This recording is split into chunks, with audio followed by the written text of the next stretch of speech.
మరోసారి జ్ఞాపకం చేసుకుందాం. రాజు రాసిన మొదటి గ్రంథము 18వ అధ్యాయము 21వ వచనాన్ని మరోసారి చదువుకుందాం.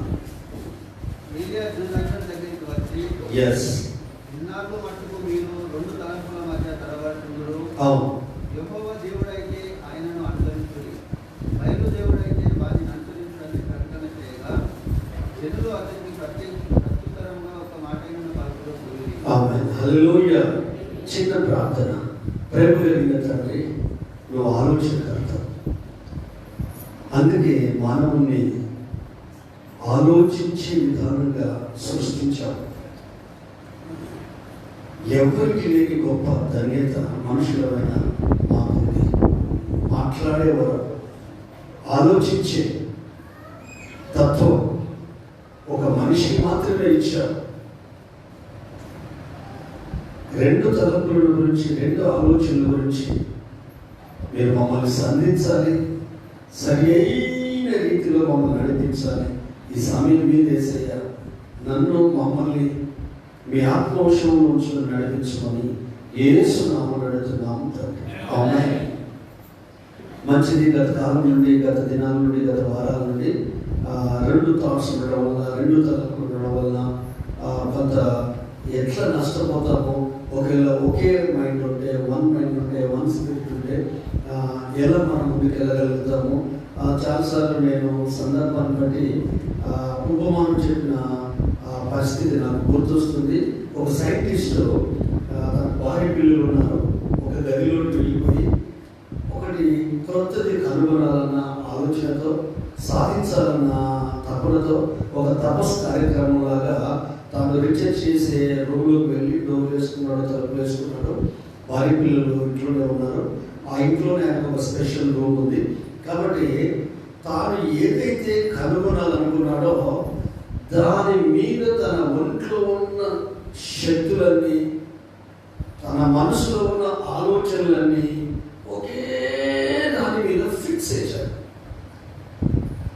ఒకే దాన్ని, ఒకే విషయం కొరకు తర్జన భర్జన పడుతూ ఒక రోజు అయిపోయింది, ఒక వారం అయిపోయింది, 2 వారాలు అయిపోయింది, 3 వారాలు అయిపోయింది, 4 వారాలు అయిపోయింది, 1 నెల అయింది, 2 నెలలు అయింది, 3 నెలలు అయింది.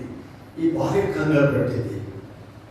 ఏంటి ఈయన, జ్ఞానం ఉంటే మాత్రం, తెలివి ఉంటే మాత్రం భార్య పిల్లలు నిర్లక్ష్యం చేయాలా? కొత్తది కనుగొనడానికి తలుపు వేసుకొని భోజనం లేదు, స్నానం లేదు, వాటర్ లేదు, మొహం కట్టుకోవడం లేదు, కాలకృత్యాలు లేదు. అసలు ఏం జరుగుతుందని ఈమెకి చీకాకు వేసింది. 3 నెలల తర్వాత ఈమె కూడా చాలా ఓపికవంతురాలే. హల్లెలూయా. చీకాకు వేసి ఇట్లయితే లాభం లేదని బకెట్ నీళ్ళు తీసుకుపోయి ఆయన ప్రయోగం చేసి దాంట్లో పోసేసింది. పోయేదాన్ని సక్సెస్ అని గంతులు వేస్తున్నాడు. కారణం ఏంటంటే వాటర్ వేయడం మర్చిపోయాడు. కాబట్టి అంటే నేను ఈ విషయాన్ని ఎందుకు జ్ఞాపకం చేసిందంటే, ఒకే దాని మీద మన మనసు ఫిక్స్ చేస్తే లోపము లేకుండా ఖచ్చితంగా దాన్ని సాధించి తీరుతాం. అది ఏదైనా కానివ్వండి. మన మైండ్ డివేట్ అయిపోతే, మన ఆలోచనలు చెందిపోతే, మన తలంపులు చెందిపోతే ఏ ఒక్కటి భూమి మీద సాధించలేదు.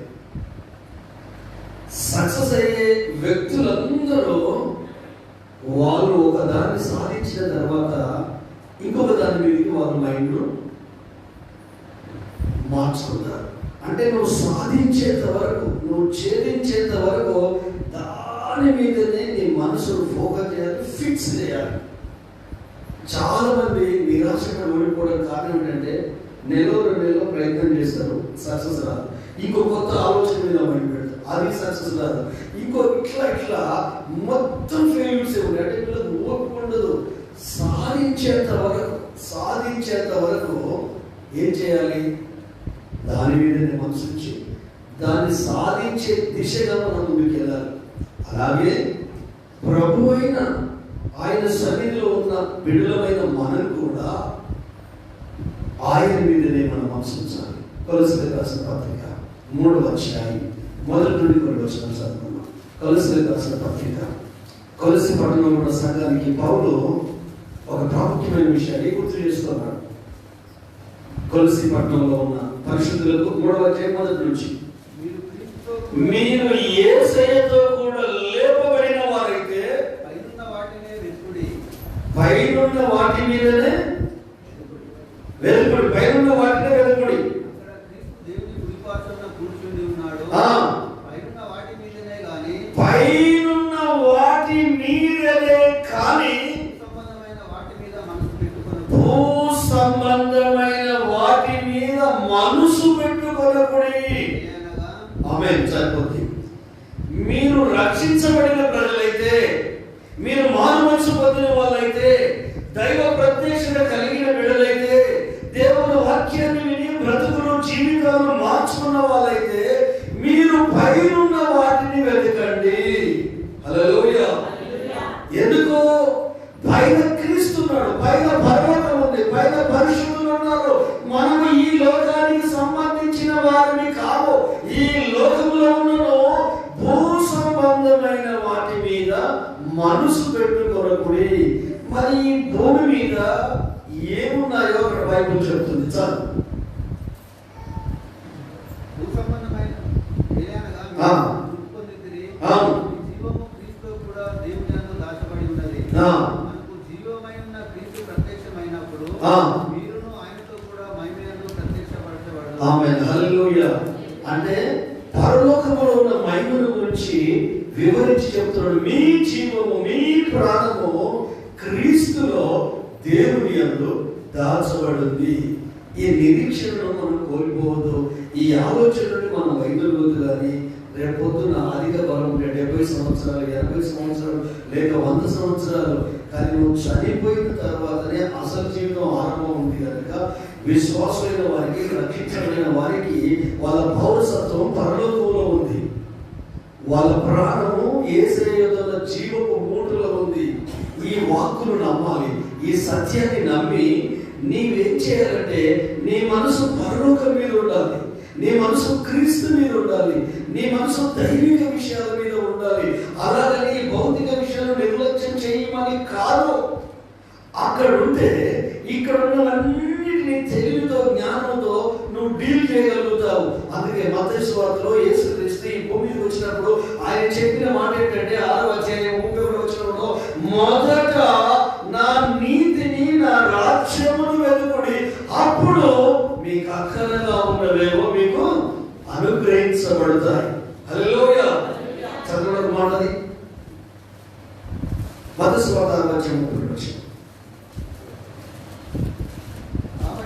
కాబట్టి ఏమి తిందుమో, ఆ. ఏమి తాగుదుమో, ఆ. ఏమి ధరించుకుందుమో అని చింతింపకుడి. చింతింపకుడి. అంతేజనులు వీటన్నిటి విషయమై విచారించుదురు. Yes. ఇవన్నీ మీకు కావాలని మీ పరలోక తండ్రికి తెలియదు. తెలియదు. కాబట్టి మీరు ఆయన రాజ్యంలో నీతిని మొదట వెతుకుడి. మొదట ఆయన రాజ్యాన్ని, నీతిని వెతకండి. అప్పుడన్నీ మీకు అనుగ్రహించు. ఆమేన్. హల్లెలూయా. దేవుడు ఏం చేస్తున్నాడంటే వాళ్ళ మైండ్ సెట్ చేంజ్ చేస్తుంది. ఏమి తిందుమో, ఏమి తాగుతామో, ఏమి ధరించుకుందామో అని వీటి మీద మనసు పెట్టి ప్రభువును నిర్లక్ష్యం చేయకండి, ఆత్మీయ జీవితాన్ని నిర్లక్ష్యం చేయకండి, దైవికమైన జీవితాన్ని నిర్లక్ష్యం చేయకండి, మందిరాన్ని నిర్లక్ష్యం చేయకండి, వాక్యాన్ని నిర్లక్ష్యం చేయకండి, దేవుని చిత్తాన్ని నిర్లక్ష్యం చేయకండి, దైవమైన జీవితాన్ని నిర్లక్ష్యం చేయకండి, ఆత్మను నిర్లక్ష్యం చేయకండి. ఎందుకంటే మీకు ఏం కావాలో, ఏమి ఇవ్వాలో ఆయన ఇస్తాడు. అది నీకు అనుగ్రహింపబడాలంటే నువ్వు చేయాల్సింది ఏంటంటే నీ థాట్స్ ప్యాటర్న్ మార్చుకోవాలి, నీ ఆలోచన విధానాన్ని మార్చుకోవాలి.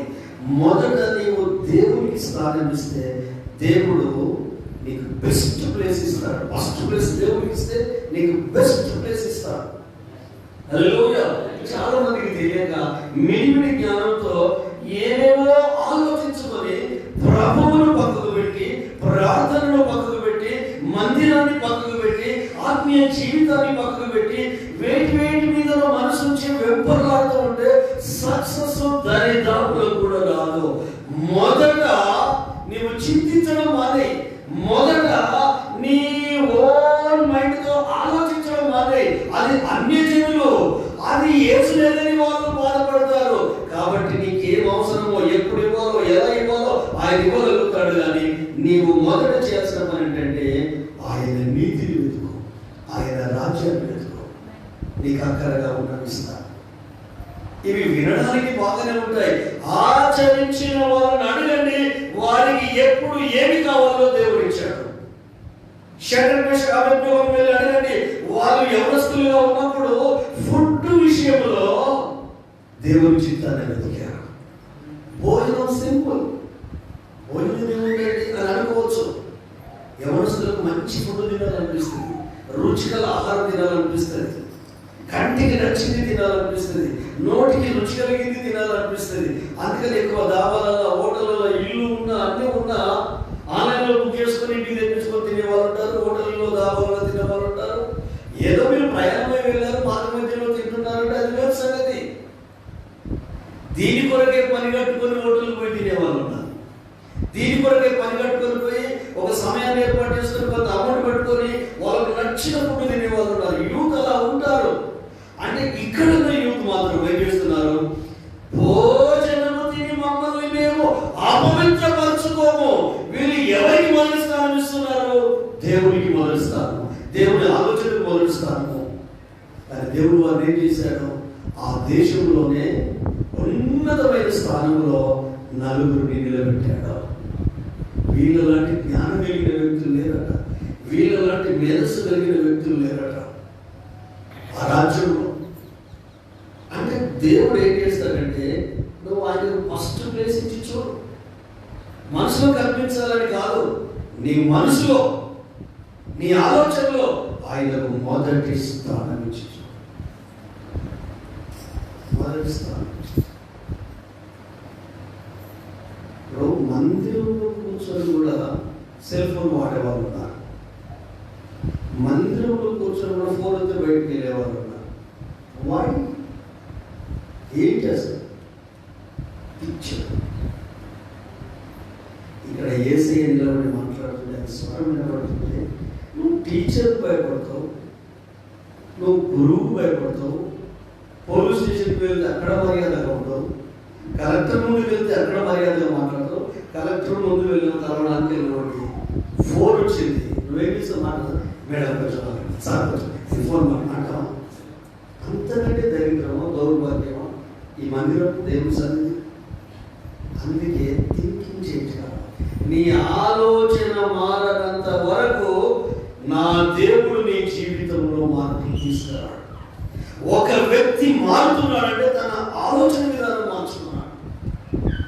బలవంతంగా నీకు అన్నం నిలబెట్టవచ్చు, బలవంతంగా బండి మీద తీసుకొని మందిరానికి తీసుకురావచ్చు, కానీ నిన్ను మార్చేది నీ ఆలోచన. నీకే మారాలన్న ఆలోచన లేకపోతే, నీకే చేంజ్ అవ్వాలన్న ఆలోచన లేకపోతే, నీ కొరకు ఎన్ని ఏర్పాట్లు చేసినా, ఫోన్ కొనిస్తే బిడ్డ మందిరానికి రా, బండి కొనిస్తే బిడ్డ మందిరానికి రా, నీకు ఈరోజు చికెన్ బిర్యానీ పెడితే బిడ్డ మందిరానికి రా. హల్లెలూయా. ఒక ఇద్దరు సహోదరులు, వాళ్ళ భార్య మందిరానికి వస్తుంది, పిల్లలు మందిరానికి వస్తారు, ఆయన రాడు. మన వాళ్ళే ప్రతి ఆదివారం దీనికి కళ్యాణ బిర్యానీ, చికెన్ బిర్యానీ పెడతాం. హల్లెలూయా. 1500 ఫుడ్ అందించాడు, ఫుడ్. మెల్లగా నా దగ్గర తీసుకొచ్చాడు. ఆదివారం 6 నెలలైంది. 6 నెలల్లో మటన్ బిర్యానీ, చికెన్ బిర్యానీ. ఎందుకు? ఈయన మందిరానికి రాడు కదా, ఫుడ్ పెట్టి పట్టుకొస్తున్నారు మందిరానికి.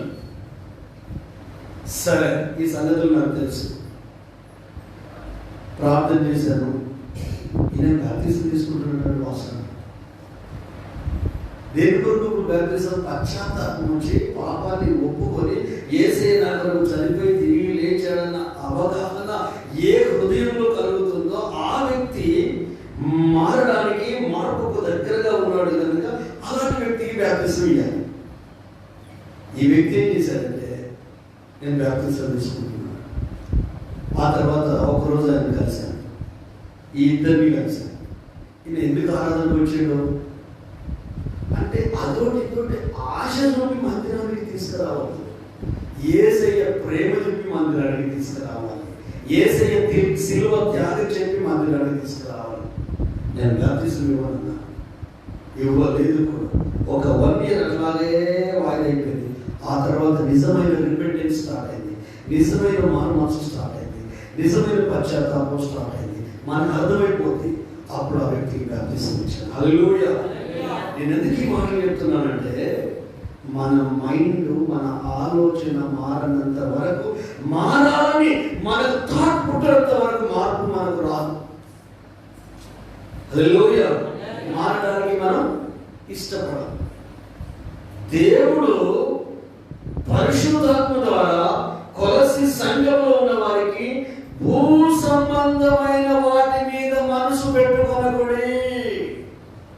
అదే యోహాను భక్తుడు అంటాడు 2వ అధ్యాయం 1వ పత్రిక 15-16 వచనంలో, లోకంలో ఉన్న వాటిని ప్రేమించబడి, లోకంలో ఉన్నదంతా శరీరాశ, నేత్రాశ, జీవపు డంబము, ఇవి తండ్రి వలన పుట్టినవి కావు.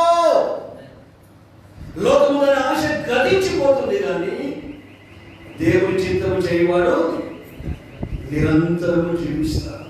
మనం మనుషులమే, ఈ మట్టి శరీరంలోనే ఉన్నాము. మనకు ఫ్యామిలీ ఉంది, పిల్లలు ఉన్నారు, కుటుంబాలు ఉన్నాయి, ఉద్యోగం ఉంది, బాధ్యతలు ఉన్నాయి, బరువు బాధ్యతలు ఉన్నాయి.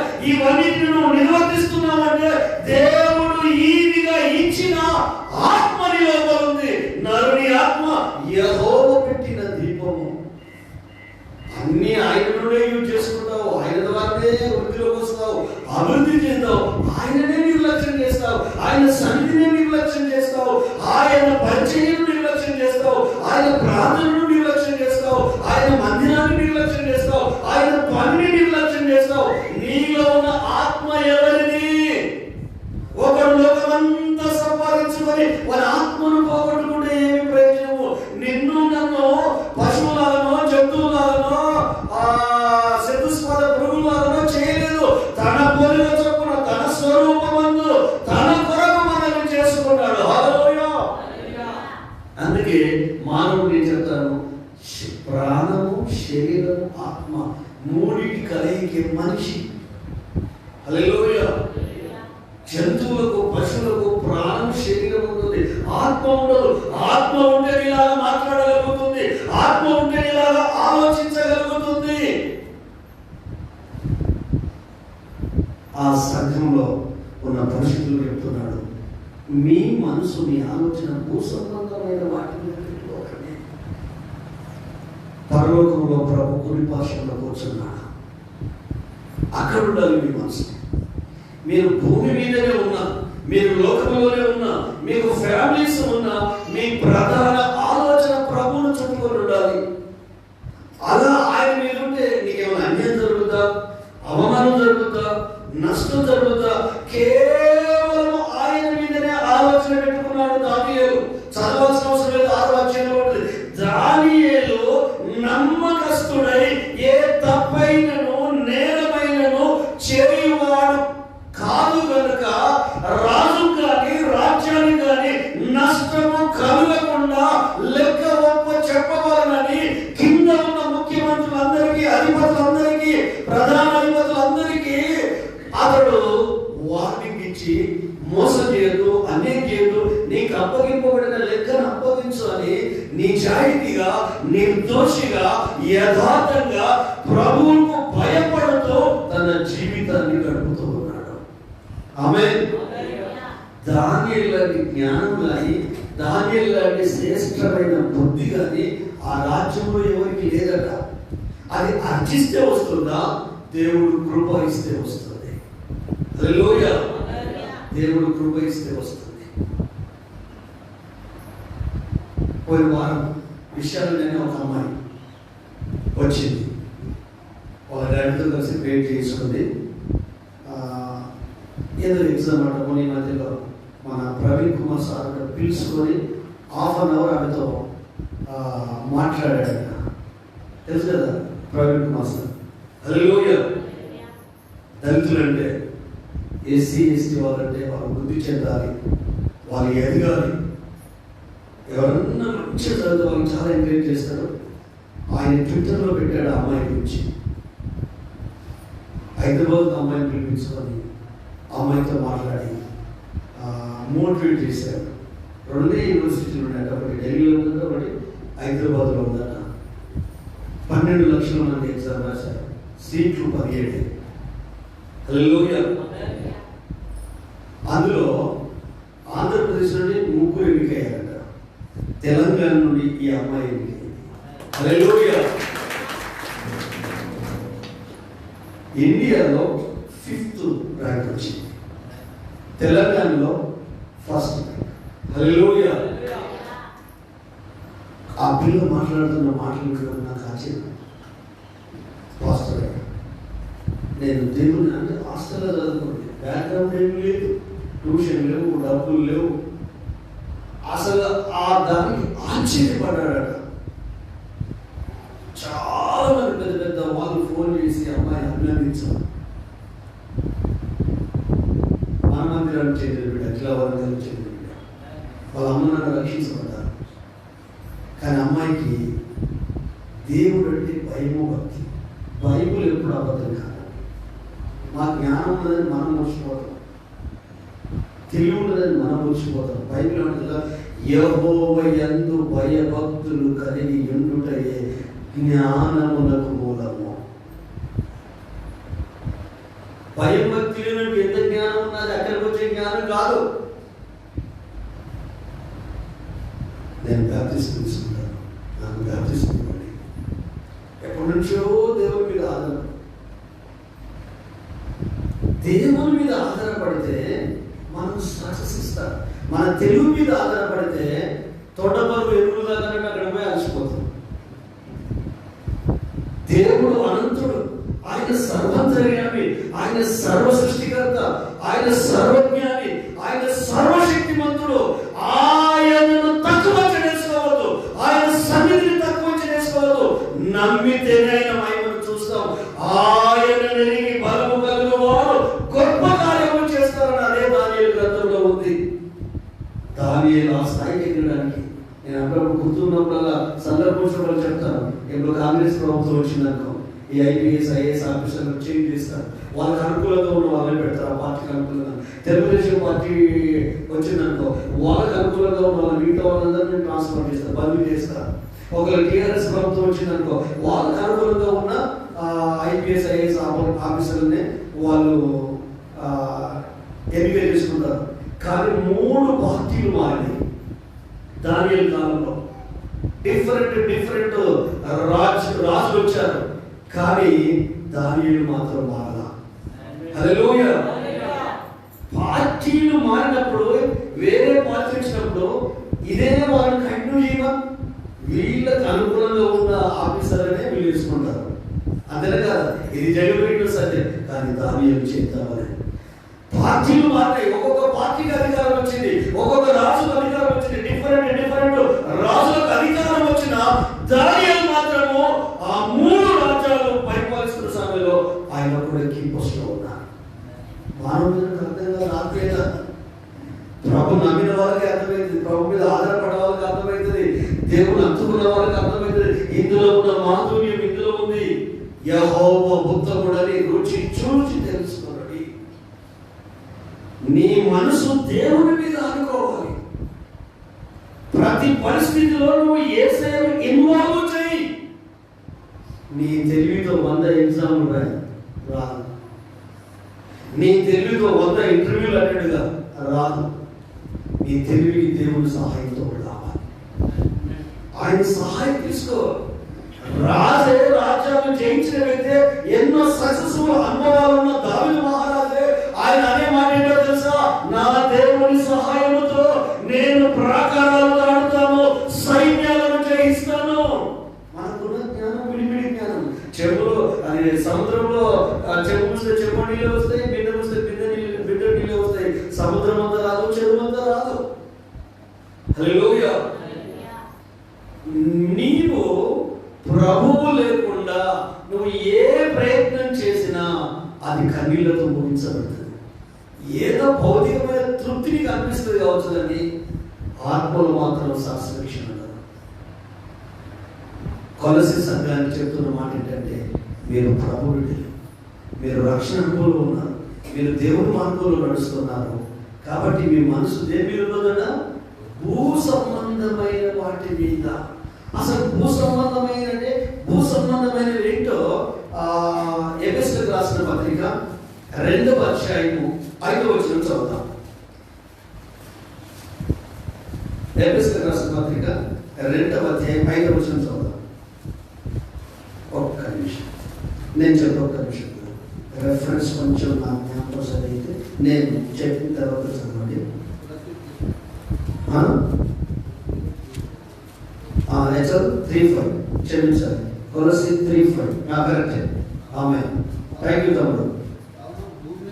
కావున భూమి మీద ఉన్న మీ అవయవములను అనగా జారత్వము, అపవిత్రత, కామాతురతను, దురాశను, విగ్రహారాధనైన ధనాపేక్షను చంపివేయుడి. ఆమేన్. హల్లెలూయా. కావున భూమి మీద ఉన్న మీ అవయవములు, మన అవయవములు. ఆమేన్. మన అవయవములు ఏంటి? కళ్ళు, చెవులు, నోరు, చేతులు, కాళ్ళు, గుండెకాయ, కిడ్నీలు, లివరు, ప్రేవులు. హల్లెలూయా. ఈ అవయవాలకు దేని పని దాని పని ఉంది. అంటే భూమి మీద మనసు పెట్టప్పుడు అంటే భూమి మీద ఏముంది? మన అవయవాలు. అవయవాలు ఏంటి? ఒక్కొక్కటి మెన్షన్ చేశారు. అనగా జారత్వము. ఆమేన్. జారత్వం అంటే పెళ్లి గాని ఇద్దరు పాపంలో పడడం. హల్లెలూయా. దాన్ని వ్యభిచారం అనరు. అమ్మాయికి పెళ్లి కాలేదు, అబ్బాయికి పెళ్లి కాలేదు, కాకపోతే వాళ్ళిద్దరు పాపం చేశారు. దాన్ని జారత్వం అంటారు. తర్వాత అపవిత్రత. ఈ అపవిత్రతను ఫోటోగ్రఫీ, బూతు బొమ్మలు చూడడం, బెడ్రూమ్ లో జరిగే అన్ని సెల్ ఫోన్ లో చూడడం, వయసుతో భేదం లేకుండా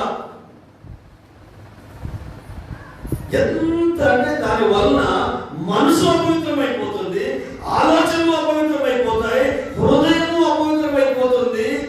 దాన్ని అలా చూడడం ద్వారా కామాతురత పెరిగిపోతుంది.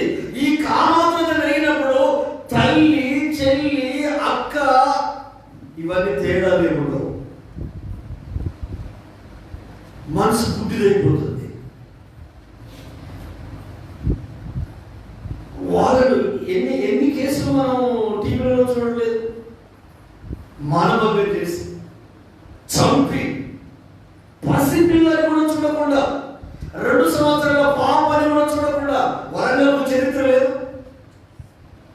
ఎంత భయంకరమైన ఇవి ఈ భూమి మీద ఉన్న ఈ అవయవాలు. అంటే ఈ భూమి మీద ఉన్న వాటి మీద మనసు పెట్టుకోగలవి. ఆ అమ్మాయి మీద మనసు పెట్టుకున్నాడట, అమ్మాయి కాదనదట. విజయవాడలో నిన్ను ఈరోజు చూశాను నేను. వాడు నరికి చంపేశాడట. హల్లెలూయా. అందుకే భూమి దేవుని రాజ్యంతో నింపబడాలి, దేవుని బిడ్డలతో నింపబడాలి. యేసు ప్రభు పుట్టినప్పుడు పరలోకం నుండి వచ్చిన దేవదూతలు ఏమని పాడుతారో తెలుసా? భూమి మీద ఆయనకి ఇష్టలైన మనుషులకు సమాధానము కలుగునుగాక.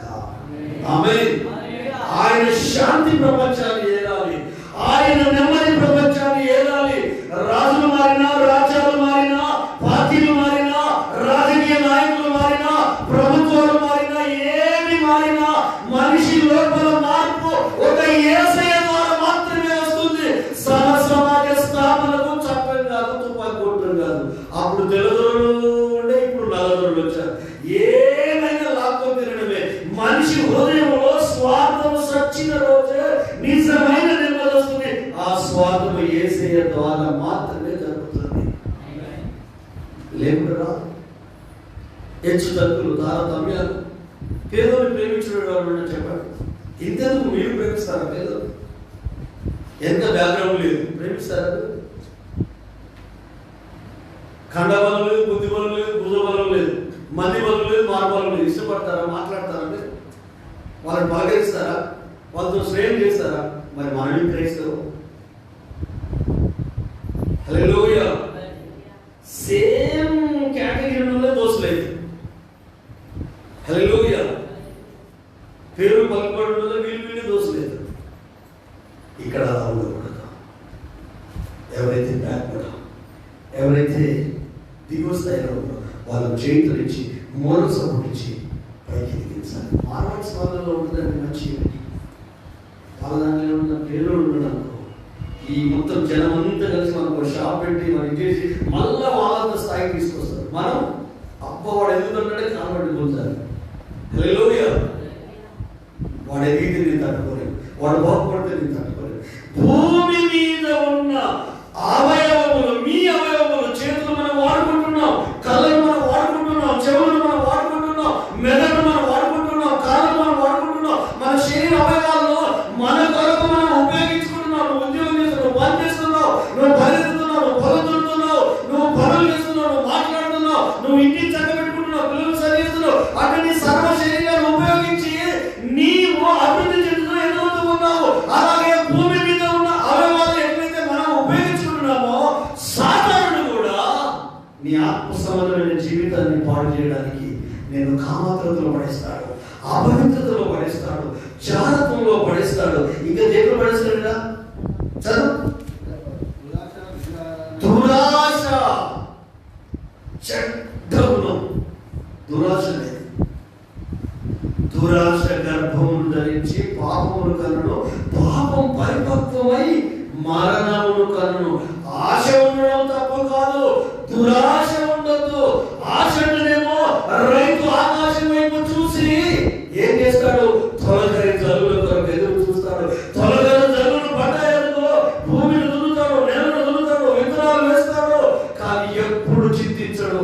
పురుగు పడుతుందేమో పంట, వర్షం పడదేమో, పంట చేతికి రాదేమో, నక్కలు పాడు చేస్తాయేమో, లేక పందులు పాడు చేస్తాయేమో, నా పంట పాడైపోతుందేమో, నాకు పెట్టుబడి వస్తుందో రాదో, నేను అన్ని కోల్పోతానేమో అని ఆలోచించడు. రైతు ఆశతో దున్నుతాడు, ఆశతో కష్టపడతాడు, ఆశతో ప్రయత్నం చేస్తాడు, పెట్టుబడి పెడతాడు, ఆశతోనే పంట కూర్చుకోవడానికి ఎదురు చూస్తాడు. ఆమేన్.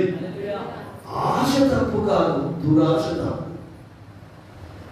దురాశ అంటే ఏంటిది? ఇద్దరు ఉండాలండి రైతులు. వీళ్ళు 5 ఎకరాలలో వరి పెట్టారు, వీళ్ళు 5 ఎకరాలలో వరి పెట్టారు. కానీ ఈ మొదటోడు ఏమనుకుంటాడు? రెండో ఉంది, వారి పంట మొత్తం పురుగు తినాలి, నా పంట మాత్రమే చేతికి అందాలి. దీన్ని ఏమంటారు? దురాశ. అంటే నేనే బాగుండాలి, నా కుటుంబమే బాగుండాలి, నన్ను ఎవరేమనొద్దు, నన్నే అందరూ మంచివాడని పొగడాలి. దురాశ. యేసును వెంబడించే వ్యక్తి తన ప్రాణాన్ని త్యజించాలి. యేసును వెంబడించే వ్యక్తి. దురాశ పాపాన్ని కట్టదు. పాపము పరిపక్వమైపోతుంది, మరణాన్ని కట్టదు. ఆమేన్. ఆశగల ప్రాణాన్ని తృప్తిపరుస్తాడు, కానీ దురాశపరుని దేవుడు నియమించాడు. ఎంత దురాశ అంటే ఇది సైతానుకున్న దురాశ. ఎందుకు? నీకు లేని దానిని అవతల వ్యక్తి నుండి, అడ్డదారుల నుండి షార్ట్ కట్ పొందుకోవాలనుకోవడం. అధికారం ఆదామవులకు ఉంది, మహిమ ఆదామవులకు ఉంది. డైరెక్ట్ మహిమలో ఉన్న వ్యక్తిని తండ్రిని మూలకు పడ్డాడు, లూసిఫర్ గాడు చీకట్లో పడ్డాడు. దేవదూతలలో 3వ వంతు నరకానికి పాత్రలైపోయారు. వాడు ఆదామవులకు ఉన్న మహిమను చూసి ఓర్వలేకపోయాడు, అధికారాన్ని చూసి ఓర్వలేకపోయాడు, జ్ఞానాన్ని చూసి ఓర్వలేకపోయాడు, అభివృద్ధిని చూసి ఓర్వలేకపోయాడు, అభిషేకాన్ని చూసి ఓర్వలేకపోయాడు. అందుకనే షార్ట్ కట్ రూట్ లో దొడ్డిదారిలో వచ్చేసి ఇది నిజమా, అన్ని ఇచ్చిన దేవుడు మిమ్మల్ని పండందుకు తినొద్దన్నాడు. అంటే ఏ దేవుడైతే నీకు అధికారం ఇచ్చాడో, ఏ దేవుడైతే నిన్ను రక్షించాడో, ఏ దేవుడైతే నీకు మార్గదర్శనం ఇచ్చాడో, ఏ దేవుడైతే నీకు అభిషేకాన్ని ఇచ్చాడో, ఏ దేవుడైతే నిన్ను మందిరంలో నాటాడో, ఏ దేవుడైతే నీ కుటుంబాన్ని నిలబెట్టాడో, ఏ దేవుడైతే నీ కొరకు తన ఏకైక కుమారుని శిలువకు అప్పగించాడో, ఆ దేవుని మీదనే నీకు అనుమానం వచ్చేటట్టు చేస్తాడు. అసలు దేవుడు నాకు ఎందుకు ఇలా జరుగుతుంది? ఎందుకు నా ప్రార్థన వినట్లేదు? అసలు ఉన్నాడా? ఉంటే నాకేం దిక్కులు జరుగుతుంది? అనుమానం, డేంజర్. హల్లెలూయా. అదొక పెనుభూతం. బయట నుండి నిందలు, కష్టాలు, ఇబ్బందులు ఎన్ని వచ్చినా నీ గుండె తట్టుకుంటుంది. కానీ నీ లోపల నుండి కనుక సందేహం వస్తే, అనుమానం వస్తే నువ్వు బ్రతకలేవు, నీ బ్రతుకు నరకం. నువ్వు సచ్చినా, నువ్వు బ్రతికినా సచ్చినట్టే లెక్క. అలాగెంతమంది ఇక్కడ అనుమానంతో బ్రతికాడు, భార్యను అనుమానించడం, భర్తను అనుమానించడు, పిల్లలను అనుమానించడు. హల్లెలూయా. ఈ అనుమానం అనే రోగం ఉన్న మీ ఇంట్లో మనశ్శాంతి ఉందా? ప్రశాంతంగా భోజనం చేయగలుగుతున్నారా? నాలుగు రుచి దొరుకుతుందా? ఉన్నామంటే ఉన్నాం, తిన్నామంటే తిన్నాం, పోయామంటే పోయాం, కానీ ఒక నిజమైన తృప్తి కలిగిన జీవితం లేదు. హల్లెలూయా. గమనించండి దేవుని బిడ్డలారా, నిజమైన తృప్తి లేదు. అనుమానం అనేది భయంకరమైన విషయం. హల్లెలూయా. నేను అంటాను, మరి అనుమానించినట్టు మనం ఎందుకుంటారండి? నాకు తెలియదు. రైట్ రా నేను అడిగాను, అనుమానం వచ్చినట్టు ఎందుకు ఉండాలి? పలానా ప్లేస్కు వెళ్ళొద్దు అని భార్య చెప్పిందను, వెళ్ళదు, నీకు వచ్చిన నష్టమే ఉంది. పలాని వాళ్ళతో మాట్లాడకు అని భర్త చెప్పాడనుకో, మాట్లాడకు, ఒరేదేముంది? వినంగా మనం నేనేమన్నా తప్పు చేస్తున్నానా? నేను ఎంతే, నా గుణం ఎంతే, నువ్వు తప్పు చేయనప్పుడు వద్దన్నప్పుడు ఊరుకుంటే అయిపోతుంది కదా. వెళ్ళొద్దన్నప్పుడు ఆగిపోతే అయిపోతుంది. నేను మాట్లాడకుండా ఉండలేను, నేను మాట్లాడకుండా అవతల ఉంటాను, తప్పు చేసిన అనుకుంటాను అంటే ఇన్నర్ సైడ్ సంథింగ్ ఏమో ఉంది. ఎక్కడికి వెళ్తే నీ ఇంటికి ప్రాబ్లం వస్తుందో, ఎవరితో మాట్లాడితే నీ ఫ్యామిలీలో అలజడి మొదలవుతుందో, మంచి నీ ఫ్యామిలీ ముఖ్యం, నీ కుటుంబం ముఖ్యం, నీ ఇల్లు ముఖ్యం. మనం వినంగా పురుషాధికారమా, నీ ఫ్యామిలీ మీద నీకు శ్రద్ధ కాదు. కొంతమంది భార్యలు ఉండరు, ముందే వాళ్ళ భర్త అందరిలో అవసరం. ఎంతసేపు నీగా బయట కాలబెట్టలేదు, ఎందుకు? ఎవరన్నా పడిపోతారేమోనని. హల్లెలూయా. ఇక నరకం అంటే భయంకరమైన నరకం. ఒక పద్యం ఉంది కదా, చెప్పులోని రాయి, చెవిలోని జోరి, కంటిలోని నలుసు, ఇంటిలోని పోరు, ఇంతింత కాదయా. భార్యతో పోరుంటే వాళ్ళు ఎప్పుడూ చచ్చిపోయినట్టే లెక్క. ఎవరితో పోరున్నా తట్టుకుంటాడు కానీ భర్త భార్యతో పోరుంటే బతకాలనిపించదు. ఎందుకు? ఆమె ఎప్పటికీ ముక్కిలో ముదిరి పెడుతుంది. ఇంట్లో నెమ్మది ఉండదు. మీరే మీ భర్తలు శివపేటగా తయారు చేస్తున్నారు. అందుకే స్త్రీకి జ్ఞానం కావాలి, అందుకే పురుషుడికి జ్ఞానం కావాలి. ఈ దేవుడు మీకు ఇవ్వాలంటే మీరు ఆయన వైపు చూడాలి, ఆయన మీకు ఇస్తారు. హల్లెలూయా. ఇస్సాకు ఇంకా మంచి వారి భర్తలు. వాళ్ళు దేవుడికి ఫస్ట్ ప్లేస్ ఇచ్చినప్పుడు కన్ఫ్యూజన్స్ ఉండే, కలవరండి. దేవుడు ఏం చేస్తాడు? అర్థం చేస్తాడు. అపవిత్రత, జారత్వము, హల్లెలూయా, దురాశ, మనది కాని దాన్ని మనం కోరుకోవడం, మనకు చెందని దాన్ని మనం కావాలని కోరుకోవడం, ఇవి అవయవాలట. ఇప్పుడు నాకు 2 చేతులు ఉన్నాయండి, మీకు చేతులు ఉన్నామో లేవని మీరు భుజాలు తడిని చూసుకోవాల్సిన అవసరం ఉందా? లేదు. అవి ఉన్నాయి, అవసరం వచ్చిన వాటిని ఉపయోగిస్తారు. అలాగే దేవుని ప్రజలమైన మనము, దేవుని పిల్లలమైన మనము, మన శరీరానికి అవసరం వచ్చినప్పుడు భూమి మీద మనసు పెట్టుకున్నాం కనుక, భూమి మీద శరీరాశం ఉంది కనుక, భూమి మీద లోకంలో అన్నీ ఉన్నవి కనుక ఈ అవయవాలను ఉపయోగించుకుంటున్నాం. ఆమేన్. ఇంకోటి ఎక్కడ తెలుసా? విగ్రహారాధనైన ధనాపేక్ష. ధనం చెడ్డది కాదు. హల్లెలూయా. మనిషి చెడ్డోడు, మనిషి గుణం చెడ్డది. డబ్బు సంపాదించడం తప్పు కాదు. రైట్ రూట్ లో, సరైన విధానంలో సంపాదన చెయ్యాలి. అసలు బైబిలే చెప్తుంది 12 భోజనం చేయొద్దని. అయినా కూడా విన్నావు, తిన్న జరిగేదా కూడా లేవు, తిన్న ప్లేట్ కూడా కడుగు. ఎంత మంచిగా కదా, అమ్మలేదా, చెల్లలేదా, కడుగు తిలే, చెట్టెత్తున్నాం ఆక. హల్లెలూయా. బైబిల్ ఏమంటుందంటే పని చేయని వాడు భోజనం చేయదు. ఇండియా దరిద్రానికి దిగువ రేఖలో ఉండడానికి కారణం ఏంటంటే ఇప్పుడు కొంతవరకు మార్పు వచ్చింది లేండి. 10 మంది ఉంటే ఒక్కోడు సంపాదించి 10 మందిని మేపాలి. కానీ వేరే కంట్రీస్లో వర్క్ ఈజ్ వాషింగ్. 10 మంది 10 పనులు చెప్తారు. దరిద్రం ఎక్కడ ఉంటుందండి? ఎక్కడ ఉంటుంది దరిద్రం? భార్య పనిచేస్తుంది, భర్త పనిచేస్తుంది, కొడుకు పనిచేస్తాడు, కూతురు పనిచేస్తుంది, తల్లి పనిచేస్తుంది, తండ్రి పనిచేస్తుంది. అందరూ పనులు చేసినప్పుడు అక్కడ ఇంట్లో దరిద్రం ఉంటుందా? ఒక్కడు పనిచేస్తే 10 మంది కూర్చొని రాసి మీద వేయాలి. దరిద్రం రాదా? అప్పులు కావా? హల్లెలూయా. అందుకే యేసు మీద మన మనసు ఫిక్స్ చేస్తే ఆయన మనకు నడిపింపులు ఇస్తారు. అవకాశాలు మన దాకా వస్తాయి. మీ అవయవాలు జాగ్రత్తలు, మీ అవయవాలు అపవిత్రత, మీ అవయవాలు కామాతురత, మీ అవయవాలు దురాశ, మీ అవయవాలు ధనం మీద అపేక్ష. ఫ్రీగా వస్తుందంటే ఫినాయిల్ అయినా తాగిస్తాం. ఫ్రీగా వచ్చేది తీసుకోకండి, అది నోట్లో మట్టిలాగా మారుతుంది. కష్టపడింది మన ఒంటికి పడుతుంది, మన ఇంటికి క్షేమాన్ని తీసుకొస్తారు. గట్ల బంధువులు కూడా లేచేస్తున్నాడు ఉద్దరంటే మనకు అర్థదా? లోన్ అంటే ఏమనుకుంటున్నావు? అప్పే. సంబరపడిపోతాం మనం. లోన్ వస్తుంది, డాక్టర్ గ్రూప్ లోన్ వస్తుంది, తీసుకున్నాం, మంచిది. మరి కట్టాలి కదా, నెలలకు కట్టాలా వద్దా? అప్పే కదా. ధనం ఉండడం తప్పు కాదు, కానీ ధనం మీద అపేక్ష తప్పు. ఈ అపేక్ష నేను తప్పుడు పనులు చేపిస్తుంది.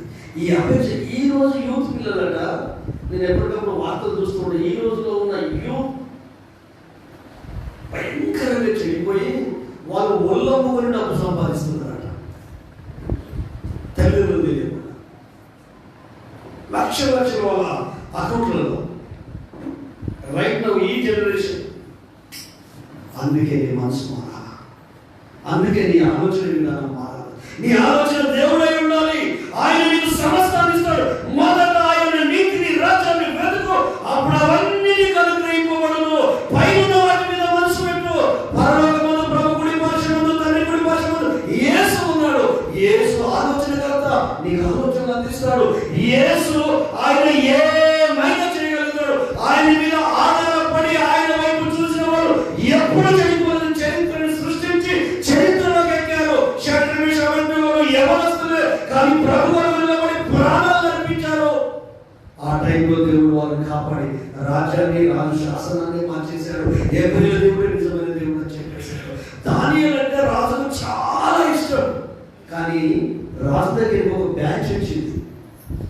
లోకాన్ని ప్రేమించే వాళ్ళు, లోకాలను ప్రేమించేవాళ్ళు. రాజా, ఒక 30 రోజులు మీరు దేవుడుగా నటించాలి. నటించగలరు, జీవించాలి. అంటే దాని అర్థం ఏంటంటే మనుషులందరూ, రాజ్యంలో ఉన్న ప్రజలందరూ నీకు తప్ప ఎవరికి మొక్కదు, నీ దగ్గర విన్నపం చేసుకోవడం తప్ప ఇంకొకటి చేయదు. మనిషికి ఉన్న మహాచెడ్డ గుణం ఏంటంటే పొగడ్త. మనిషికి ఉన్న మహాచెడ్డ గుణం ఏంటిది? పొగడ్త. పొగిడితే ఉబ్బి తప్పైపోతాం. కానీ లూకాసు వార్తలో ప్రభు చెప్తున్నమాట, మనుషులు మిమ్మల్ని పొగిడితే, కొనియాడితే మీకు శ్రమ. అభినందన వేరు, పొగడ్త వేరు. అభినందన అంటే నీ కష్టాన్ని గుర్తించి, నీ సామర్థ్యాన్ని గుర్తించి అభినందించడం వేరు. పొగడ్త అంటే అప్పు నువ్వు తప్ప ఇంకేమో చేయండి. దేవుడి కంటే నువ్వే గొప్ప. రాజు ఉబ్బి తప్పిపోయిపోయాడు. 30 రోజులు నాకే చెప్తారా వినపా? ఏ దేవుళ్ళకు పూజ చేయరా, నాకు మాత్రమే వర్షం చేస్తారా అని మనోడు ఏం చేసాడు? చలో మీరే ఎక్కడ సంతకం పెట్టుకుంటే అక్కడ సంతకం పెట్టాలని పెట్టేశారు. తీరా చూస్తే అతి ప్రియమైన దానియేలుని తీసుకొచ్చారు రాజు దగ్గర. ఇతడు నీ మాటలు ఖాతరు చేయక నీకు చెప్పుకోకుండా దేవుడికి చెప్పుకుంటున్నాడు. అప్పుడు తన మనసు గుండె పిండేసినట్టు అయిపోయాడు. అరే, నా ప్రాణానికి ప్రియుడున్నాడు వాడు, నా కాపాడడానికి ఎన్ని ప్రయత్నాలు చేశాడు కానీ కాపాడలేకపోయాడు. కానీ సింహంలో దేవుడు అతన్ని కాపాడాడు. గట్టిగా చెప్పబడి ఈ రాజు సింహంలో వేసినప్పుడు ఏమంటాడు తెలుసా? జీవము కలిగిన దేవుని సేవకుడమైన దానియేలు, అనుదినము నీవు సేవిస్తున్న దేవుడు నిన్ను రక్షించునుగాక అని సింహంలో వేసేస్తాడు.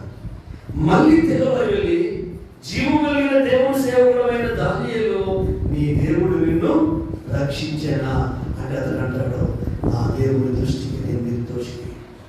ఆమె చెడు మంచి మీద తెలియదు, అబద్ధం నిజం మీద తెలియదు. నిజం ఓడిపోయినట్టే అనిపిస్తుంది, కానీ లేటుగా వేసుకుని స్థిరంగా ఉంటుంది.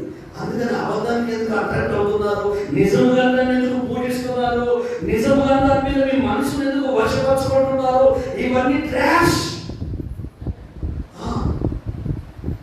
ధనం మీద అపేక్ష, టేక్ కేర్. ధనం మీద అపేక్ష అంటే ఒకే ఒక సింగిల్ థాట్ చెప్తుంది, నన్ను ఏమనుకున్నా పర్వాలేదు, దశమ భాగం నువ్వు ఇవ్వట్లేదని నీకు డబ్బు మీద అపేక్ష. దేవుని భాగాన్ని దేవుని మందిరానికి ఇవ్వట్లేదంటే ధనాపేక్ష కలిగిన వ్యక్తులే పీకబడతారు. హల్లెలూయా. మీరు తప్పు అర్థం చేసుకున్నా పర్వాలేదు. బైబిల్ ఖచ్చితంగా ఏమని చెప్తుందో తెలుసా? మలాకి 3:10లో మీరు దేవుని సొమ్ముని ఇవ్వక శాపగ్రస్తులయ్యారని చెప్తుంది. ఆ మాటను సీరియస్గా తీసుకున్నాను, ఎందుకంటే మనకు నచ్చదు కదా. నీకు నచ్చనిదే బైబిల్లో రాయబడి ఉంటే దానికి నీవు కనెక్ట్ అయిపోవాలి. ధనాపేక్ష, విగ్రహారాధన అంటే దేవునికి చాలా కోపం. అంటే డబ్బే నీకు దైవం, డబ్బే నీకు దేవుడు, డబ్బే నీకు స్వాస్థ్యం. అప్పుడు నిన్ను కలిగించే తండ్రి అనుకుంటున్నా, వీరికి నేను ముఖ్యమా డబ్బు ముఖ్యమా? అందుకే దేవుడిని సిరిని ఎటే టైంలో ప్రేమించలేము, కానీ సిరికి యజమానుడిగా ఉండాలి, దేవుడికి నువ్వు దాసుగా ఉండాలి. డబ్బు నువ్వు లీడ్ చేయొద్దు. డబ్బు ఏమన్నా మనిషా? దానికి ఏమైనా గుడెకైందా? అదేమన్నా ఆత్మ? అదేమన్నా మాట్లాడుద్దా? గుడపదాడులో చేతిలో ఉంటే గుడపకి వెళ్తుంది. భార్య పిల్లలు ప్రేమించడం చేతిలో ఉంటే ఇంత చికెన్ వంట పట్టుకుపోయి మంచి వంట చేసి పిల్లలకు పెడతాడు. మనం డబ్బులు తప్పుపడతాం, మనిషిని మంచి గుణాన్ని తప్పుపడాలి. ఎన్ని లక్షలున్నా ఎన్ని కోట్లున్నా దాన్ని వాడే విధానాన్ని బట్టే అంచనా వేయాలి. యోబు కుబేరుడు, ధనవంతుడు, తూర్పు దేశంలో ఆస్తిపరుడు, కోటీశ్వరుడు, భార్య, పిల్లలు, పని మనుషులు అన్నీ ఉన్నాయి. కానీ అతని గుండెలో ఉన్న ఆశ ఏంటంటే నా పిల్లలు దేవుని కలిగి ఉండాలి. వాళ్ళు హృదయంలో పాపం చేసి పొరపాటు చేస్తారేమో. మీరు డబ్బు కంటే ఆస్తి ఫస్ట్ దేవుడిని బట్టి వాళ్ళకు జ్ఞానాన్ని దేవుడు ఇస్తాడు, పెద్ద స్థాయికి దేవుడు ఇస్తాడు. మనం అది వేరే తగ్గిస్తాడు, దేవుని ఇచ్చి చూడు, వాళ్ళు ఉన్నతమైన స్థానానికి ఎదుగుతారు. నేను అబద్ధం అనట్లేదు, చదువు గొప్పదని తక్కువ చేసి నేను మాట్లాడలేదు. చదువు కంటే జ్ఞానం కంటే దేవుడు గొప్పడు. దేవుని యొక్క భయభక్తులు కలిగే వాళ్ళు ఉంటే వాళ్ళు ప్రతిదర్థం అవుతుంది. అసలైన దాన్ని వదిలిపెట్టి ఇంకా వేడిపెట్టిలో మనం మోటివేట్ చేయకుండా ఫస్ట్ గాడ్ నేర్పించండి. దేవుని ఇవ్వండి, వారికి దైవాన్ని ఇవ్వండి, వాక్యాన్ని ఇవ్వండి. అలాంటి స్థితిలో ఉన్న వారిని దేవుడు ఏం చేస్తారో టాప్ మోస్ట్ స్థాయిలో నిలబెడతారు. మనం ఏం చేస్తారంటే దాని మీద గురితాం. దేవుని పక్క వీడు, అన్ని పక్క వీడు, మందిరం ప్రార్థన పక్క వీడు, ఇది నువ్వు సాధించాలి వీడాడు, సాధిస్తాడు. కానీ ఇంకో దృష్టిలో చూస్తాడు. ఎందుకు? నీకు నువ్వే వచ్చింది కదా, నువ్వు దేవునికి స్థానం ఇవ్వవు కదా. బైబుల్లో ఎవరు దేవునికి స్థానం ఇచ్చినా వాళ్ళు ఉన్నత స్థాయికి ఎదిగారు. అమ్మ నాన్న చెప్పిన పుట్టింపులకు ముందే తల్లి చనిపోయింది, తర్వాత తండ్రి చనిపోయాడు. ఆడపిల్ల ఎవరు అమ్మాయిని ఇష్టపడలేదు, కానీ ఒక వ్యక్తి మీలాంటి ఒక పెద్ద మనిషి అమ్మాయిని దత్తత తీసుకొని ఆమెకు దైవిక విలువలు నేర్పాడు. లోక సంబంధమైన జ్ఞానాన్ని దేవుడే ఆమెకు ఇచ్చాడు. ఒక సమయం వస్తున్నప్పుడు రాజుకు భార్య కావాలన్నప్పుడు ఈ అనేక మంది కన్యకలు వెళ్తే ఏ ప్లేస్కి వెళ్ళినా ఏ స్థాయికి వెళ్ళినా ఈ అమ్మాయి ప్రవర్తన చూశారు, జ్ఞానాన్ని చూడరు. చదువు కావాల్సింది సంస్కారం, హల్లెలూయా, గుణమే ధనము. నీ కుటుంబం పోషించబడుతుండొచ్చు, నువ్వు పోషించబడుతుండొచ్చు. నిన్ను మనిషిగా ప్రపంచంలో ఎవరైనా నిన్ను గుర్తిస్తారా? కనీసం నీ భార్య మనిషిగా గుర్తిస్తారా? నీ భర్త మనిషిగా గుర్తిస్తారా? నీ ఫ్యామిలీ మెంబర్స్ గుర్తిస్తారా? మరి వీళ్ళ గుండెల్లో స్థానం లేకుండా మనం ఎందుకు ఈ భూమిలో బ్రతికి, ఎందుకు మనం జీవించి వాళ్ళ మనిషి అయ్యా, మానవత్వం ఉందయ్యా, తెలివి ఉందయ్యా అని మన గురించి ఎవరు వాడా అనవసరంగా భూమికి వాడు అని అంటున్నారా? Be careful. మీరు మారాల్సిన అవసరం ఉంది, చేంజ్ కావాల్సిన అవసరం ఉంది. దేవుడి నుంచి చూడడం, దైవం నుంచి చూడడం. అందుకే వన్ మైండ్ కావాలి.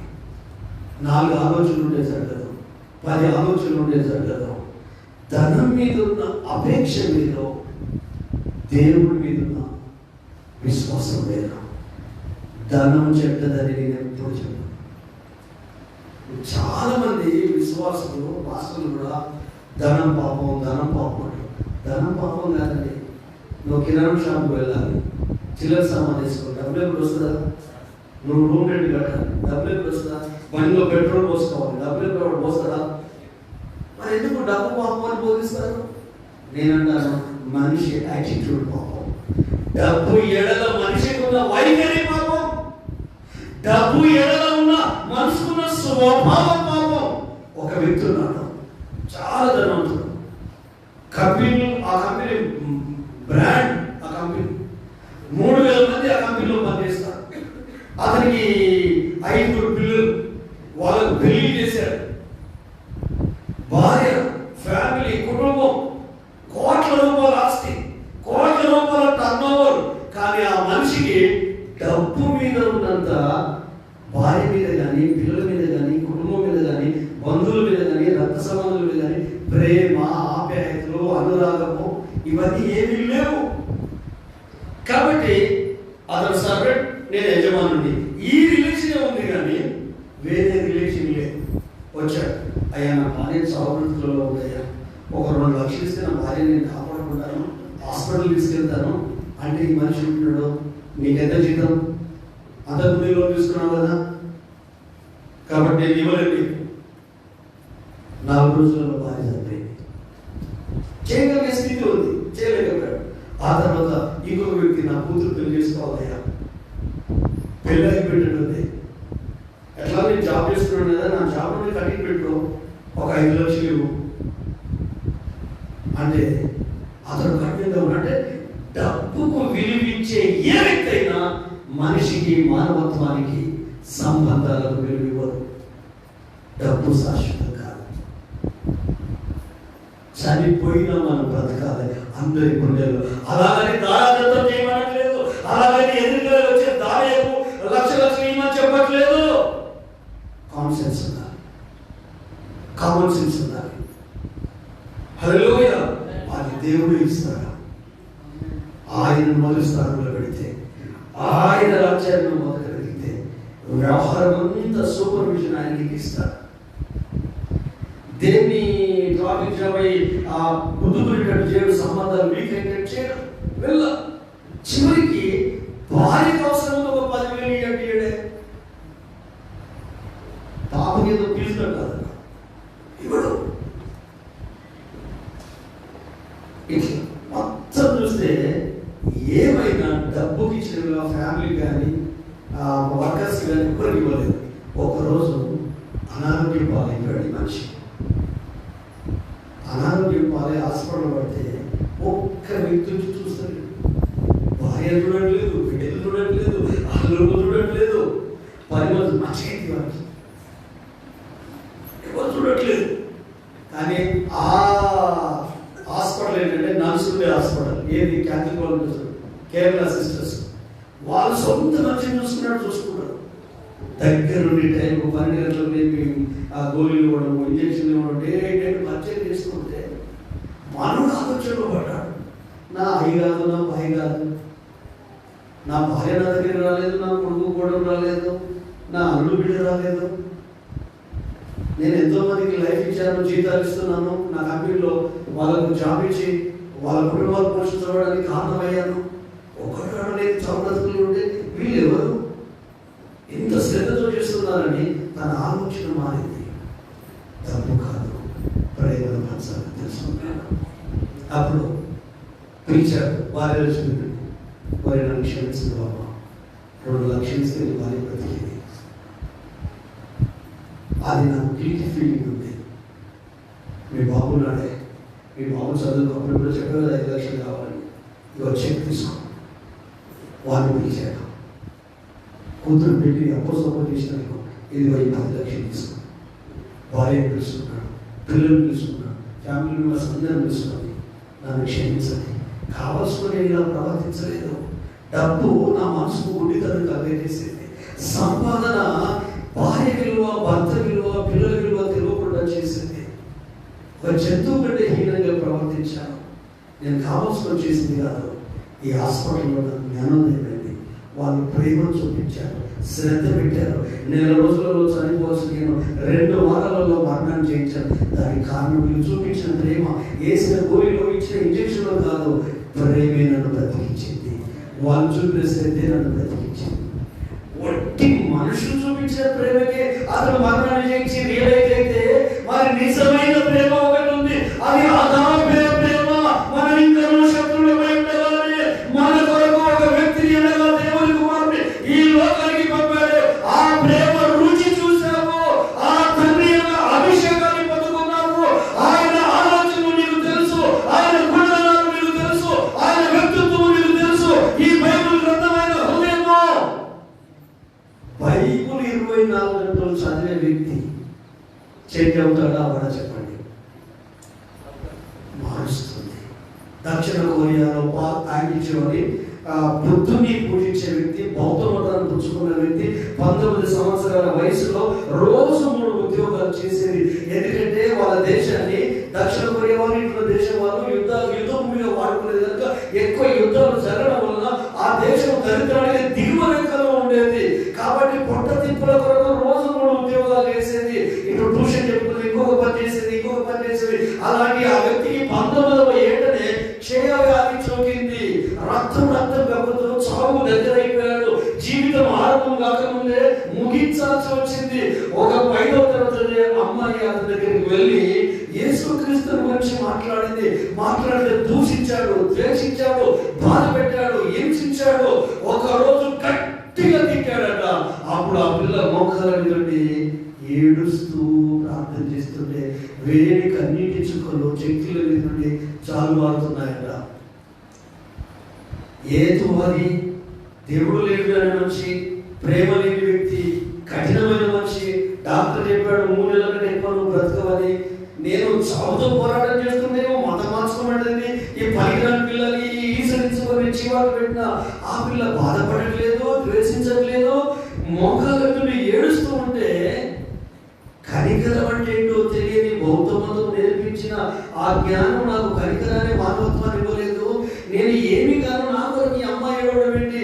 అమ్మ నా కొరకు నువ్వు ఏడ్చినాను కదా, నేను క్రైస్తవం అవుతాను, నేను ఏం చేయాలో చెప్పండి. ఈ పరిశుద్ధ గ్రంథాన్ని ఫస్ట్ టైం చేపిస్తే మస్తు బలపడించిందట ఆయనకు.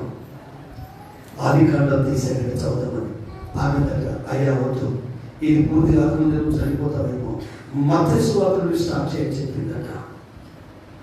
6 నెలలు చదివాడు. 3 నెలల్లో చనిపోవాల్సిన వ్యక్తి 6 నెలల్లో క్షయరోగం పోయింది. బైబిల్లో ఉన్న అనేక విషయాలు తన బ్రతుకును మార్చాయి. మత సంబంధమైనవి, బౌద్ధ మత సంబంధమైనవి ఏమి తన జీవితం అవన్నీ మార్చేసి ఒక 6 నెలల్లోనే మరణాన్ని జయించి క్షయవాది లేకుండా ఆరోగ్యాన్ని పొందుకున్నాడు. ఆ తర్వాత ప్రభు పరిచర్య కొరకు సేవకు బయలుదేరి ఒక మురికి వాడలో డేరా సైనికులు వేసుకునే టెంట్ ఉండేది కదా, ఆ టెంట్ కింద ప్రార్థన చేయడం మొదలుపెట్టాడు. ఇప్పుడు ప్రపంచంలో అత్యధిక జనసంఖ్య కలిగిన సంఘం ఇప్పటి వరకు 25 లక్షల మంది ఆయన సంఘంలో. నాకు ఆయన చూడాలన్న కోరిక. ఆయన సింగపూర్కి వస్తున్నాడంటే 2012 అనుకుంటా నాకు జ్ఞాపకం సరి అయితే సింగపూర్కి వెళ్ళి 50,000 మంది కూర్చుని ఆడిటోరియంలో ఆయన చూడడానికి, ఆయన వాక్యం వినడానికి దేవుడు నాకు అవకాశం ఇచ్చాడు. 15 రోజులు మన ఫుడ్ దొరకలేదు. హల్లెలూయా. ఆయన వాక్యం, ఆయన ఇప్పటికీ బ్రతికి ఉన్నాడు. ప్రపంచంలోనే అత్యధిక జనసంఖ్య కలిగిన దైవజనులు ఆ మధ్య కాలంలో పేరు మార్చుకొని వచ్చాడు. హైదరాబాద్కు డేవిడ్ అంటించాడు. వాళ్ళు అంటించాడు అంటే పంపరు. ప్రపంచాలు దేశాలు మాత్రం ఎక్కడ ఎవరు పెడితే అక్కడ దేవుడు నమ్ముకుంటారని. మనం 24 గంటలు బైబిల్ చదివితే మార్పు లోపల రావాలి, మన లోపల రావాలి, చదివిన వ్యక్తి లోపల రావాలి. ఆ వ్యక్తి అవకాశం ఇచ్చాడు. చదివినట్టు తన వంటికి అనుభవించుకున్నాడు. లైఫ్ చేంజ్ అయింది. దేశానికి, ప్రపంచానికి దీవెనకరంగా ఉన్నాడు. ఒక కొడుకు బిజినెస్లో ఉన్నాడు, ఒక కొడుకు సింగపూర్లో సేవ చేస్తున్నాడు, ఇంకో కొడుకు జపాన్లో పరిచయం చేస్తున్నాడు. హల్లెలూయా. బిజినెస్ అంటే వీళ్ళకి సొంత పత్రికలు ఉన్నాయి, సొంత స్కూళ్ళు ఉన్నాయి. హల్లెలూయా. న్యూస్ పేపర్లు ఉన్నాయి, వీళ్ళకు స్కూళ్ళు, కాలేజీలు ఉన్నాయి. అవన్నీ ఒక కొడుకు చూసుకుంటారు. ఎందుకంటే ఈ క్రైస్తవ పిల్లలందరూ అక్కడే చదువుకుంటారు. ఆల్మోస్ట్ అన్నట్టు మామూలు విషయం కాదు. మీరు లోకంలోకి వెళ్ళంటే ఒక వెలుగులాగానే అతని లైఫ్ ఉంది. ప్రపంచంలో ఎంతమంది లేరండి, ఎంతమంది లేరు. పరవస్తు సూర్యనారాయణ తెలుసు కదా, హైదరాబాద్ గొప్ప పూజారి. ప్రభు ఆయనను పూజారులు వాళ్ళందరూ ఎంత హింస పెట్టి ఎంత ఒకటి ఇప్పటికైనా బ్రతికే ఉన్నాడు. హైదరాబాద్లో ఆయన పరిచయం చేస్తూ ఉన్నాడు. యేసు గొప్ప దేవుడు. నువ్వెవరైనా పర్వాలేదు, నీకు దేవుడు కావద్దు. బైబుల్ ఎక్కడ స్థానం ఇచ్చింది? పాదాలు ఎత్తడము, అపోస్తుల పాదాలు. అది మన గుండెలు కానీ మన మనసులో కానీ కాదు, మన అవసరతల వరకే దాన్ని వాడాలి. కానీ ఈరోజు ట్రెండ్ మారిపోయింది. 1000 రూపాయలు హత్య చేస్తున్నారు, తప్పుడు మార్గంలో డబ్బులు. అంటే అందరికీ విగ్రహాలు అయిపోయింది. మనీ దేవత దేవుడు అయిపోయాడు, దాన్ని పూజిస్తున్నారు. అందుకే విశ్వాసులైన పరిశుద్ధులు అపవిత్రతను చంపాలి, విగ్రహారాధన ధనేపక్షను చంపాలి, దురాశను చంపాలి. ఆమేన్. భూమి మీద నా వైపాలు ఈ రోజులలో పాపం పెరిగినంత ఒకప్పుడు లేదండి. ఎక్కడ చూసినా పాపం, ఎక్కడ చూసినా అపవిత్రత, ఎక్కడ చూసినా చెడ్డ స్నేహితులు, ఎక్కడ చూసినా చెడు వ్యక్తులు. కానీ మట్టిలో మాణిక్యంలాగా దేవుడి సంఘాన్ని, దేవుడి బిడ్డలను ఆయన పవిత్రపరచుకున్నాడు, పరిశుద్ధపరచుకున్నాడు, ప్రత్యేకపరచుకున్నాడు. నువ్వు చేయాల్సింది ఒకటే, పైన యేసయ్య మీద నీ మనసు ఉండాలి, దేవుని మీద నీ మనసు ఉండాలి, వాక్కు మీద నీ మనసు ఉండాలి. ఆమేన్. ఒక్క మాట చదివి నేను ప్రార్థన చేస్తాను. యెషయా గ్రంథము 26:3 చదువుకొని ప్రార్థన చేసుకుందాం. 26 అధ్యాయం.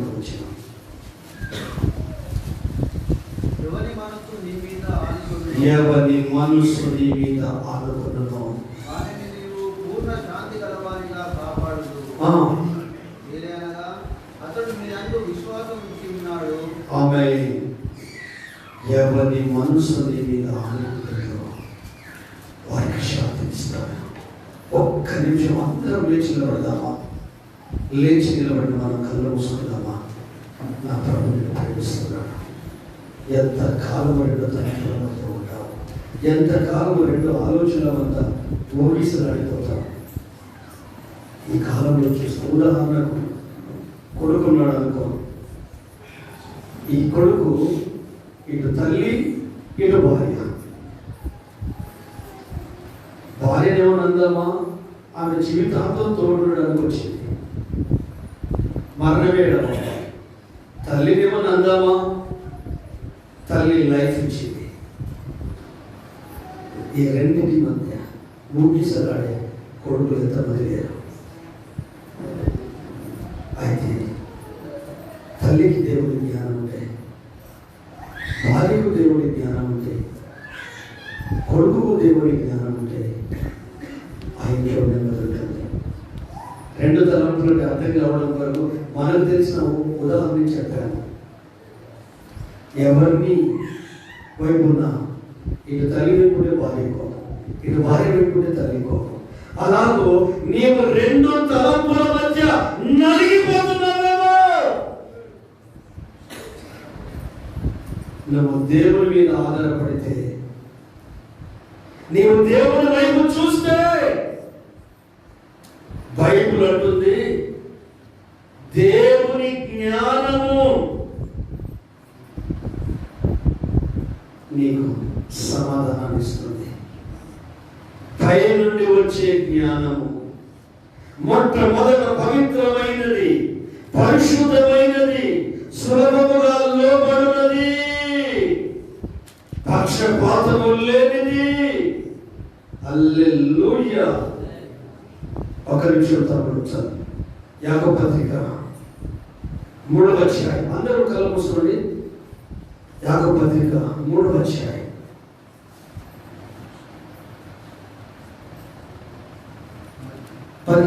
ఒక్క నిమిషం 15 వచనం చదువు. 15. ఈ జ్ఞానము పైనుండి దిగి వచ్చినది కాక భూ సంబంధమైనదియో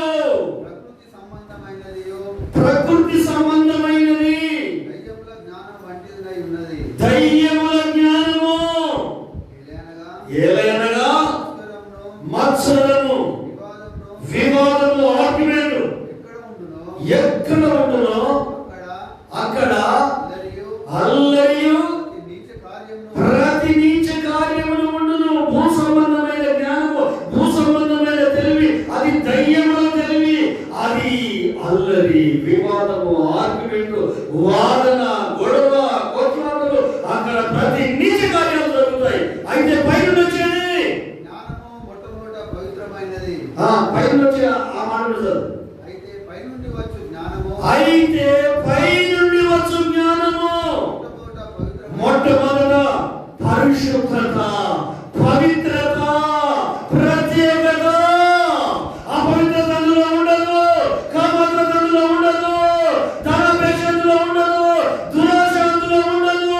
దేవుని జ్ఞానంలో దురాశ లేదు, పరిశుద్ధ దేవుని జ్ఞానంలో అపవిత్రత లేదు. అది మొట్టమొదట పవిత్రమైనది. తర్వాత పీసు కోరుకుంటుంది, సమాధానాన్ని కోరుకుంటుంది. గొడవలకు కయ్యాలకి కాదు నువ్వదు, కొట్లాటలకు కాదు నువ్వదు. అది సమాధానకరమైనది, మృదువైనది, మక్మక్లాత్ లాంటిది, మృదువైనది, మెడలు వచ్చి నెట్టాల్సిన అవసరం లేదు, 10 మాటలు గట్టిగా మాట్లాడాల్సిన అవసరం లేదు.